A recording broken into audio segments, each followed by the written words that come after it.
Halo teman-teman, kami dari kelompok 4 akan menjelaskan tentang peran diplomat Indonesia dalam pemerintahan.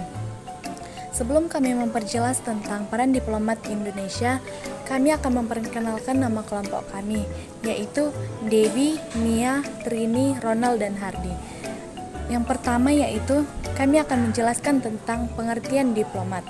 Diplomat merupakan perwakilan pemerintah suatu negara yang dinas di luar negeri dan melaksanakan kepentingan diplomatik maupun konsuler untuk memperjuangkan kepentingan bangsa, negara, serta pemerintahan negaranya sendiri di negara penerima ataupun organisasi internasional tempatnya ditugaskan.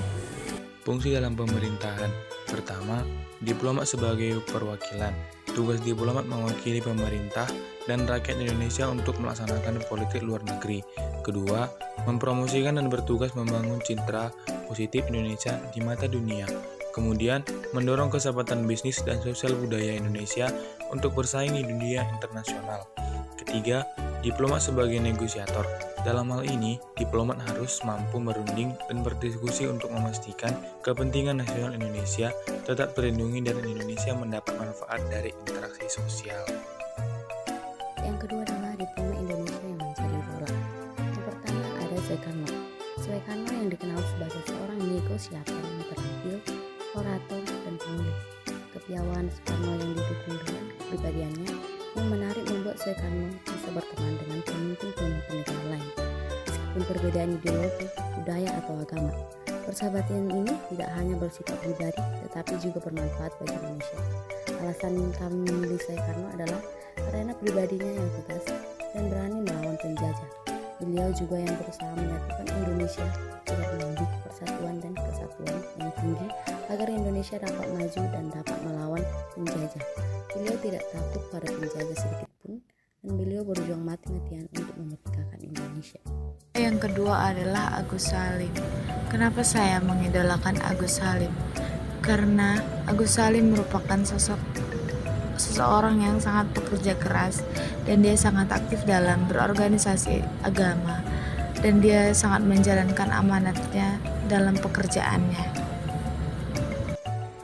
Yang selanjutnya adalah diplomat Indonesia yang berjasa untuk negara pada masa Perang Kemerdekaan 1945 sampai 1949. Diplomasi yang pertama adalah Muhammad Hatta. Selain Bung Karno, Muhammad Hatta juga memiliki peran dalam perjuangan diplomasi Indonesia. Muhammad Hatta dan Bung Hatta dikenal sebagai wakil presiden pertama dan juga sebagai ketua delegasi dalam konferensi meja bundar atau disebut dengan KMB di Den Haag, Belanda. KMB diselenggarakan di Belanda pada 23 Agustus hingga 2 November 1949 yang salah satu hasilnya adalah Indonesia menjadi negara serikat.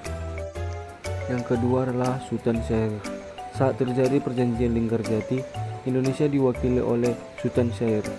Perundingan antara Indonesia dengan Belanda kini berlangsung di Linggarjati, Kuningan, Jawa Barat pada November 1946. Hasil perundingan ini adalah Belanda hanya mengakui wilayah Indonesia atas Jawa, Sumatera, dan Madura. Yang ketiga adalah Agus Salim. Agus Salim merupakan tokoh asal Minangkabau yang berperan dalam perjuangan diplomasi Indonesia. Ia berperan dalam perjuangan diplomasi pada perundingan pendahuluan Indonesia dan Belanda pada 23 Oktober 1945 di Jakarta. Selain itu, Agus Salim juga berperan dalam mewakili Indonesia dalam misi diplomatik dengan negara-negara Arab pada April hingga Juli 1947.